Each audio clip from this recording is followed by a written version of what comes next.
वालेकुम सोनियो, कैसे हो आप सब। मेरी तरफ से आप लोगों को बहुत बहुत ईद मुबारक। और मैंने कहा ईद पे चलो किसी को आइडिया मिल जाए कि कैसा हेयर स्टाइल बनाया जाए जो यूनिक भी हो सकता है और ट्रेंडिंग भी चल सकता है। So if you interested then let's start the video.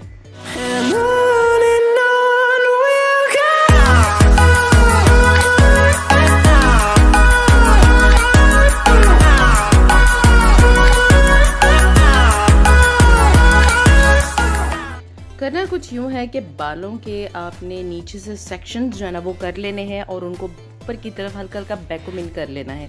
इससे आपको फ्यूचर में फ़ायदा होगा।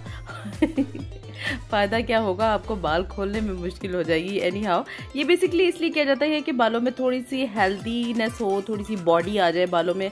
अगर आपके बाल बहुत थिन है तो उसमें थोड़ी स्टेबिलिटी आ जाए। तो आपने साथ साथ बालों को स्प्रे भी करना है, हेयर स्प्रे, जेल स्प्रे जो होता है, और फिर आपने बालों को वैक्यूम इन करनी है। इसी हैसल से बचने के लिए I use lots of hair tools.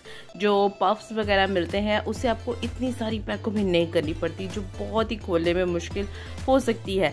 So I really don't prefer कि आप वैक्यूम इन करें, लेकिन आप पफ्स यूज़ कर सकते हैं, आप डोनट्स यूज़ कर सकते हैं, आप हेयर एक्सटेंशंस यूज़ कर सकते हैं। तो वो बहुत ही बेहतर ऑप्शन है। अच्छा, अब क्या करना है कि आपने एक बालों का स्ट्रैंड लेना है ज़रा मोटा सा, और उसके साथ अपने रबर बैंड से, जिस तरह ये मैं लगा के दिखा रही हूँ आपको, इस तरह आपने अच्छी तरह एक मोतियों की या पर्ल की लड़ी जो है ना वो आपने उसमें बालों में अटैच कर लेनी है। इसको बहुत ज़्यादा टाइट नहीं रखना, लेकिन आपने इसको सिक्योर करके लगाना है। अब आपने इस तरह की चुटियाँ गूंदनी है जिस तरह 4 स्ट्रैंड ब्रेड बनाते हैं, यानी कि 4 बलों वाली चुटियाँ जिस तरह करते हैं ये उस तरह करनी है। मैं आपको डिटेल से अच्छी तरह समझाऊंगी, आपको बनानी आ जाएगी, इतनी मुश्किल नहीं है। अब करना क्या होता है कि इसमें एक बल ऊपर को आता है और एक बल नीचे को आता है। तो आपने इस रिदम के साथ चलेंगे ना कि अब जो बल ऊपर को आया है वो अगली बार नीचे को जाएगा, और नीचे वाला बल जो ऊपर आ रहा है वो अगली बार नीचे जाएगा। तो आई थिंक 2-3 दफ़ा प्रैक्टिस करेंगे तो आपको समझ आ जाएगी। बाकी ये कि जब तक आप में चाहत नहीं होगी कोई भी काम करने की तो आप उसको नहीं कंटिन्यू कर सकेंगे। अगर आपने एक दफ़ा इसका रिदम पकड़ लिया कि किस तरह कौन सा बल कहाँ जाना है तो फिर ये बहुत आसान हो जाती है। मैंने इस तरह की चुटियाँ बहुत दफ़ा बनाई है और बहुत ट्रेंडी और बहुत खूबसूरत लगती है। बल्कि लोग पूछते हैं कि आपने बालों में मोती किस तरह पुरोए थे। तो इसको उसी तरह बनाना है जैसे आपने 3 स्ट्रैंड ब्रेड बनानी है ना। चले मैं आपको एक दफ़ा फिर बता देती हूँ कि चले 3 स्ट्रैंड जिस तरह ब्रेड बनाते हैं उस तरह ही बनानी है। लेकिन ये मोतियों की लड़ी जो है वो एक दफ़ा ऊपर आएगी और एक दफ़ा नीचे जाएगी, यानी कि एक बल के नीचे से गुजरेगी और एक बल के ऊपर से गुजरेगी, तो भी वो आपकी जो चुटिया है वो नज़र आएगी। अच्छा, अब आपने पीछे इसको बांध लेना है और जितने पर्ल्स बच जाएं उनको चुटिया पर लपेट कर ही आपने उसको टाई अप कर लेना है, ताकि एक तो सारे पर्ल्स जो हैं वो यूज़ हो जाएं और दूसरा आपकी जो पोनी है वो और ज़्यादा खूबसूरत लगे। तो यहाँ तक एक आपका हेयर स्टाइल जो है ना वो कंप्लीट हो जाता है। लेकिन आप इसको अगर आप नेक्स्ट लेवल तक लेना चाहें, जिस तरह नीचे के जितने बाल हैं इनको हल्का हल्का सेक्शन देकर तो इनको हेयर स्प्रे करके अच्छी तरह इनको सेट कर लेना है। और नीटनेस जो है वो इट्स द की। जब तक आपके हेयर स्टाइल में नीटनेस नहीं आएगी ना तो आपका हेयर स्टाइल जो है ना वो मेसी भी होगा ना तो भी अच्छा नहीं लगता, क्योंकि आपने मेसीनेस में भी एक नीटनेस जो है वो आपने नहीं छोड़नी होती।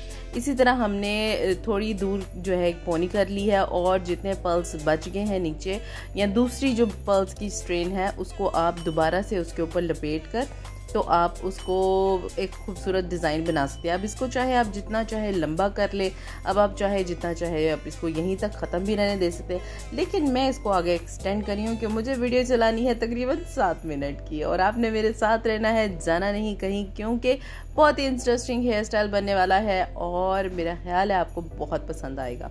चलो जी, इसी तरह हमने दोबारा एक दफ़ा फिर कर लिया और जितने पर्ल्स जितने एक्स्ट्रा रह गए थे उन पर्ल्स को एक और नीचे पोनी कर ली और उसको और एक्सटेंड कर लिया। अच्छा, ये लंबे बालों के लिए बहुत अच्छा हो सकता है कि अगर आपको बाल खुले नहीं रखने लेकिन आपको एक हेयर स्टाइल जो है वो बनाना है तो इस तरह का हेयर स्टाइल जो है ना वो बहुत कन्वीनियंट रह जाता है।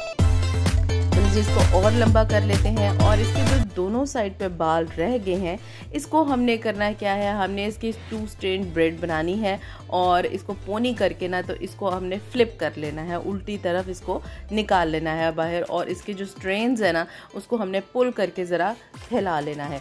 ये हेयर स्टाइल जो है ना वो बहुत ही उन बालों के लिए बड़ा अच्छा रहता है जिनके बाल बहुत थिन होते हैं और उनको थोड़ी सी बॉडी चाहिए होती है, वॉल्यूम चाहिए होता है, बालों में थोड़ी हेल्दीनेस जो है ना वो नज़र आए। तो ये बालों को हल्का हल्का पुल करके आप दोनों साइड से इस तरह पोनी रेडी कर लें और जो आपने दरमियान में पोनी बनाई थी उसके साथ आप इसको एंड पर अटैच करके तो आपने जो दोबारा मोतियों की लड़ी थी वो उसके ऊपर दोबारा से रैप कर लेनी है।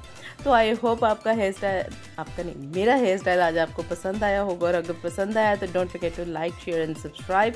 ये करना बहुत ज़रूरी होता है जी, जब तक आप ये नहीं करेंगे तो कैसे पता चलेगा कि मुझे अगला हेयर स्टाइल वो कौन सा आपके साथ शेयर करना है, क्योंकि आपको पसंद आएगा, आप शेयर करोगे तो मेरे लिए बहुत कन्वीनियंट हो जाएगी। Thank you so much for watching and do take care of yourself and the loved ones around you. And before you leave, you can check out all these other hairstyle videos that I have shared before and I have posted for you guys. And if you click on my picture, you can get subscribed instantly. You don't have to do anything else. So this is my whole video. Hope you like my video. If you like, then don't forget to give it a thumbs up and subscribe to my channel. I will see you in my next video. Until then, take very good care of yourself and the loved ones around you. मैं पहले भी कह चुकी हूँ, फिर से कह रही हूँ, कोई फर्क नहीं पड़ता. Thanks for watching guys. अल्लाह हाफिज़.